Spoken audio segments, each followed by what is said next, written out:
دیوار کے پیچھے کون تھا؟ شہر کے مضافات میں ایک پرانی سنسان حویلی تھی جسے لوگ نواب صاحب کی حویلی کہتے تھے۔ کہا جاتا تھا کہ اس حویلی میں کبھی روشنی نہیں جمی کیونکہ اندر کچھ ایسا تھا جو اندھیرے کو پسند کرتا تھا۔ نواب صاحب کے مرنے کے بعد وہاں سے لوگوں کے چیخنے کی آوازیں آتی رہتی تھیں۔ کچھ کہتے تھے کہ نواب کی روح اب بھی وہاں قید ہے، کچھ کا کہنا تھا کہ وہاں کوئی اور مخلوق رہتی ہے۔ ایک دن ایک نوجوان عارف نے فیصلہ کیا کہ وہ ان افواہوں کی حقیقت جاننے جائے گا۔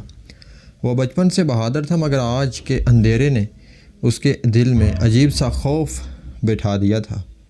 چاندنی رات تھی لیکن حویلی کے ارد گرد گھنا سناٹا چھایا ہوا تھا۔ درختوں کے سائے زمین پر عجیب شکلیں بنا رہے تھے جیسے کچھ حرکت کر رہے ہوں۔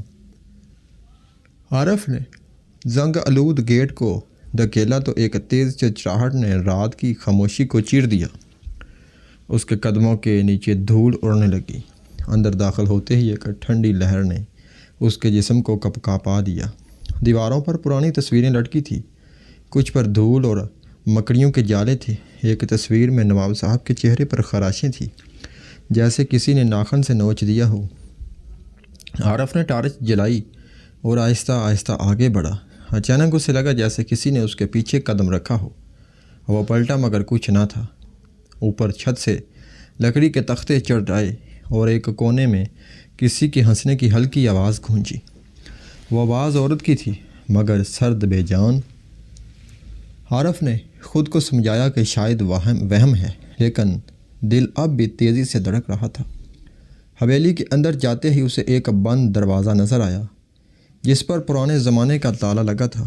دروازے کے نیچے سے ٹھنڈی ہوا آ رہی تھی جیسے اندر کوئی سانس لے رہا ہو۔ عارف نے چاقو نکالا اور تالا کھولنے کی کوشش کی۔ کچھ دیر بعد تالا کھل گیا مگر دروازہ کھلتے ہی ایسی بدبو پھیلی کہ عارف نے ناک ڈھانپ لی۔ اندر ایک خالی کمرہ تھا۔ دیواروں پر خون جیسے نشانات اور پرانے ہاتھوں کے نشان بنے تھے۔ کمرے کے بیچ میں ایک ٹوٹی ہوئی کرسی رکھی تھی اور اس کے پاس ایک پرانا آئینہ۔ آئینے پر کسی نے انگلی سے لکھ رکھا تھا، واپس جاؤ، وہ تمہیں دیکھ رہا ہے۔ عارف نے پیچھے دیکھا مگر وہاں کوئی نہیں تھا۔ وہ پلٹا تو آئینے میں اپنے پیچھے ایک دھندلی شکل کھڑی دکھائی دی۔ اس نے گھبرا کر آئینہ توڑ دیا مگر اب وہ سایہ حقیقت میں کمرے میں تھا۔ وہ سایہ آہستہ آہستہ عارف کے قریب آنے لگا۔ اس کے قدموں کی چاپ زمین پر سنائی نہیں دیتی تھی مگر عارف کے دل کی دھڑکن اس شور کو دبا رہی تھی۔ سایہ قریب آیا تو وہ ایک عورت کی شکل میں بدل گیا۔ لمبے لمبے بال، سفید چہرہ، آنکھوں کی بجائے سیاہ خلا اور ہونٹوں سے سرخ خون ٹپک رہا تھا۔ وہ بولی، یہ میرا گھر ہے، تمہیں یہاں نہیں آنا چاہیے تھا۔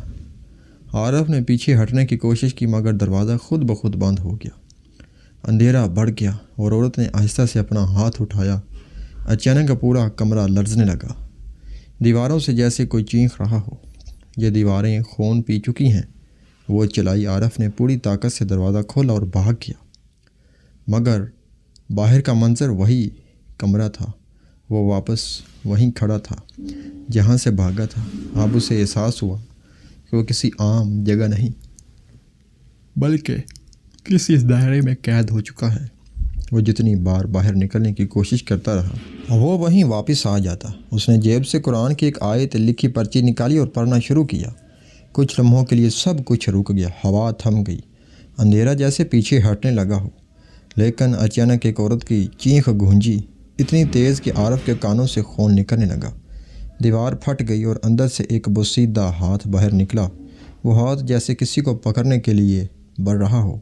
عارف نے چینخ ماری اور پیچھے ہٹا مگر زمین پھسلن بڑی ہو گئی۔ اچانک وہ گر گیا اور اس کی ٹارچ دور جا گری۔ روشنی میں اسے دیوار کے اندر ایک چہرہ نظر آیا، نواب صاحب کا چہرہ مگر آنکھوں کے بغیر۔ عارف گھٹنوں کے بل اٹھا۔ وہ سمجھ نہیں پا رہا تھا کہ حقیقت ہے یا خواب۔ دیوار کے اندر موجود چہرہ اس کی طرف گھور رہا تھا۔ پھر آہستہ سے بولا، میں ابھی ختم نہیں ہوا۔ عارف بھاگنے لگا مگر راستہ بند ہو گیا۔ حویلی کی ہر کھڑکی بند تھی، دروازے غائب ہو گئے تھے۔ اب ہر طرف سے صرف سرگوشیاں آ رہی تھی۔ وہ واپس آ گیا۔